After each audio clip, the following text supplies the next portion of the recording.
సోమవారం ఉదయానికి మొత్తం 15 మంది మరణించినట్లు అధికారిక సమాచారం. వీరిలో ఎన్టీఆర్ జిల్లాలో 8 మంది మరణించగా గుంటూరు, ప్రకాశం జిల్లాలో మిగతా వారు మరణించారు. తెలంగాణలో వరదల వల్ల ఆదివారం మధ్యాహ్నం వరకు 9 మంది మరణించినట్లు అధికారిక సమాచారం. దేశంలో ఆగస్టులో సాధారణ వర్షపాతం కంటే 16% ఎక్కువ నమోదైందని ఐఎండీ డైరెక్టర్ మృత్యుంజయ మహాపాత్ర తెలిపారు.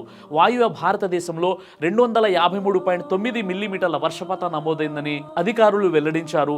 2001 నుంచి ఆగస్టులో ఇదే అత్యధిక వర్షపాతమని పేర్కొన్నారు. విజయవాడ నగరంలో ఆగస్టు 31వ తేదీన 136 మిల్లీమీటర్ల వర్షం, ఇబ్రహీంపట్నంలో 120 మిల్లీమీటర్ల వర్షం కురిసినట్లు ఆంధ్రప్రదేశ్ జలవనరుల శాఖ ఆధ్వర్యంలోని water resources information and management system ఈ విషయాన్ని వెల్లడించింది.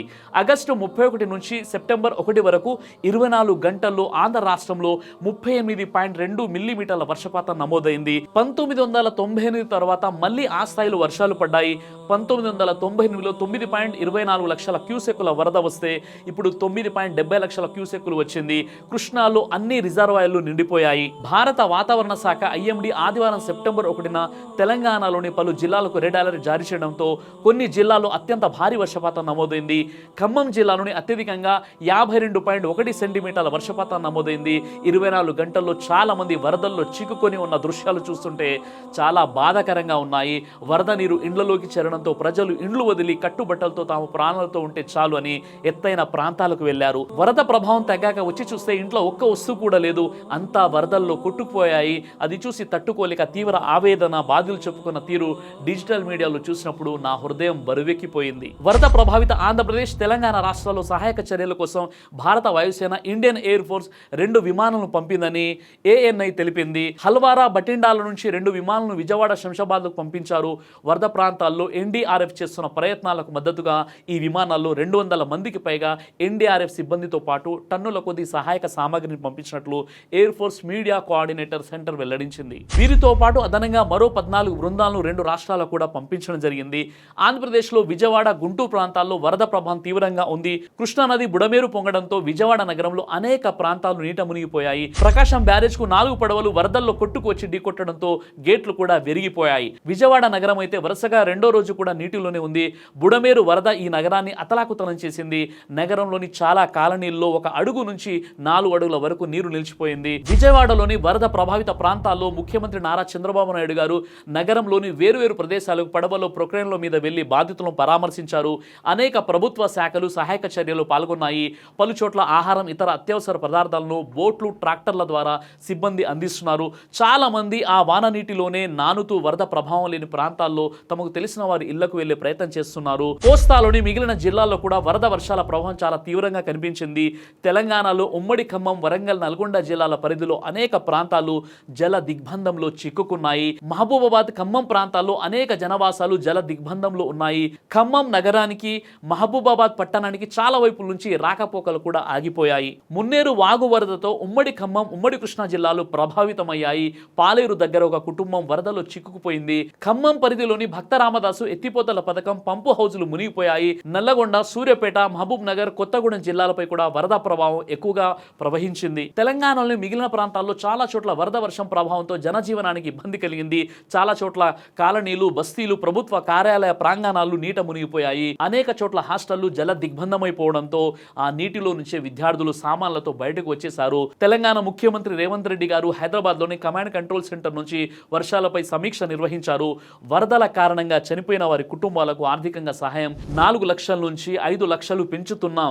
ప్రజలకు జరిగిన నష్టంపై తక్షణమే అధికారులు స్పందించాలి. ఈ వరదలను జాతీయ విపత్తుగా పరిగణలోకి తీసుకోవాలని కేంద్రాన్ని కోరుతూ లేఖ రాస్తాం. ఖమ్మం, భద్రాద్రి, కొత్తగూడెం, మహబూబాబాద్, సూర్యాపేట జిల్లాలకు తక్షణ సాయంగా 5 కోట్ల చొప్పున ఇస్తామని రేవంత్ రెడ్డి ప్రకటించారు. 2 రాష్ట్రాల్లో లక్షల ఎకరాల్లో పంట నష్టం జరిగింది. వరితో పాటు కూరగాయలు పంటలు, అరటి పండ్లు తోటలు, ఇతర వాణిజ్య పంటలు కూడా తీవ్రంగా దెబ్బతిన్నాయి. చెరువులు, వాగులకు గండ్లు పడిన చోట పరిస్థితి మరీ తీవ్రంగా ఉంది. ముఖ్యంగా కట్టతెగిన చోట ప్రవాహ వేగానికి భవనాలు కొట్టుకుపోయాయి. చాలా చోట్ల ఇళ్ల డాబాలపై ఎక్కి కూర్చొని సమయం గడిపారు ముంపు బాధితులు. గుంటూరు జిల్లా తుళ్లూరు దగ్గర 200 గేదెలు వరదలు కొట్టుకుపోయాయి. కృష్ణానదిపై ప్రకాశం బ్యారేజ్ వద్ద 2వ ప్రమాద హెచ్చరిక జారీ చేశారు. విజయవాడలో సహాయ చర్యలు, హెలికాప్టర్లు కూడా వాడుతున్నట్లు ప్రభుత్వం తెలిపింది. భారీ వర్షానికి రవాణా వ్యవస్థ కూడా స్తంభించింది. ముఖ్యంగా విజయవాడ ఉత్తర దక్షిణ భారతాలను కలిపే ప్రధాన నగరం కావడంతో ఆ ప్రభావం తీవ్రంగా కనిపిస్తుంది. పలు చోట్ల హైవేలపై నీరు రావడంతో ట్రాఫిక్ ఆగిపోయింది. కొన్ని చోట్ల రోడ్డు కొట్టుకుపోయాయి. కోదాడ సమీపంలో 65వ నంబర్ జాతీయ రహదారి హైదరాబాద్ విజయవాడను కలిపే హైవే తెగిపోవడంతో వాహనాల రాకపోకలు నిలిచిపోయాయి. ఇక రైల్వే ట్రక్కులపై నీరు చేరడంతో పెద్ద ఎత్తున రైళ్ల మళ్లింపుతో పాటు కొన్ని రైళ్లు రద్దయ్యాయి.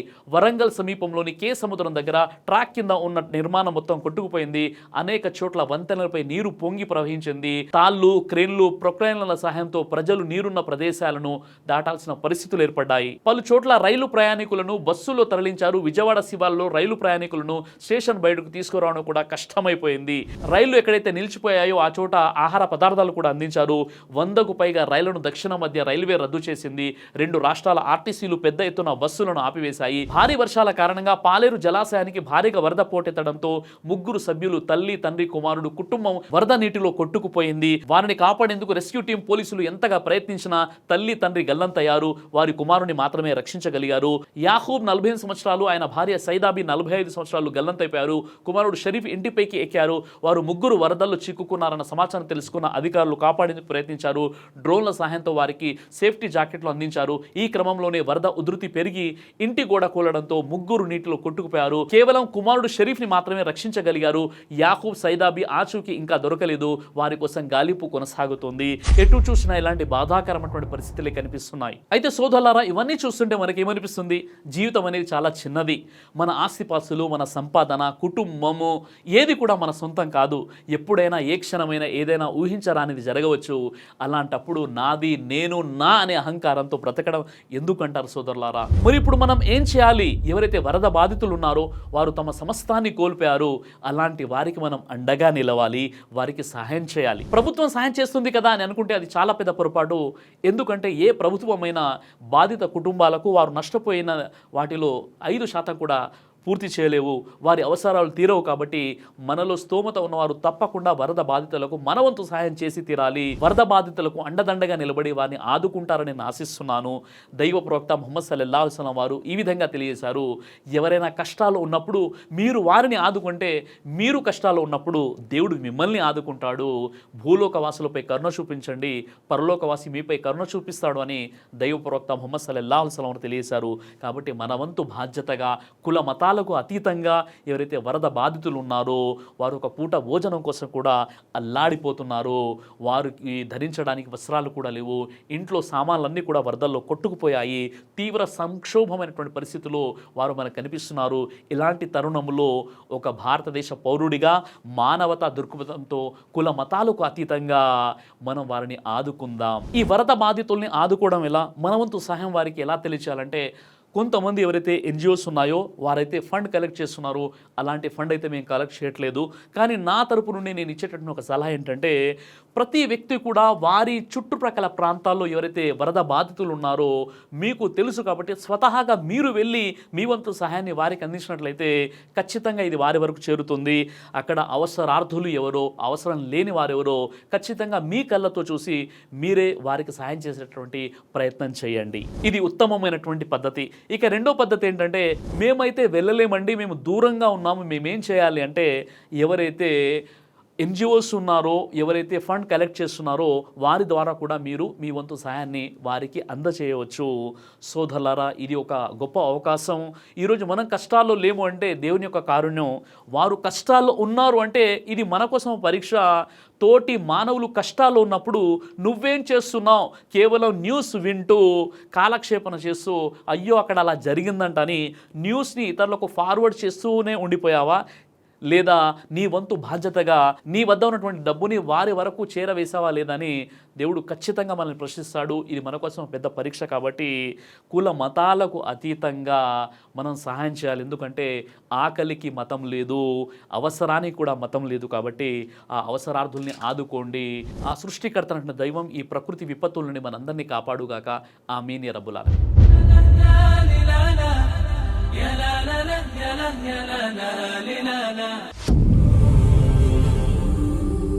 బ్రదర్ సిరాజ్ అని యూట్యూబ్ ఛానల్ని మీరు సబ్స్క్రైబ్ చేసినట్లయితే ఇన్షాల్లా దేవచిత్తం అయితే మీకు వీడియోస్ వస్తుంటాయి. అదేవిధంగా బ్రదర్ సిరాజ్ అనేటటువంటి ఫేస్బుక్ని కూడా లైక్ చేయడం వల్ల మీకు వీడియోస్ వస్తుంటాయి.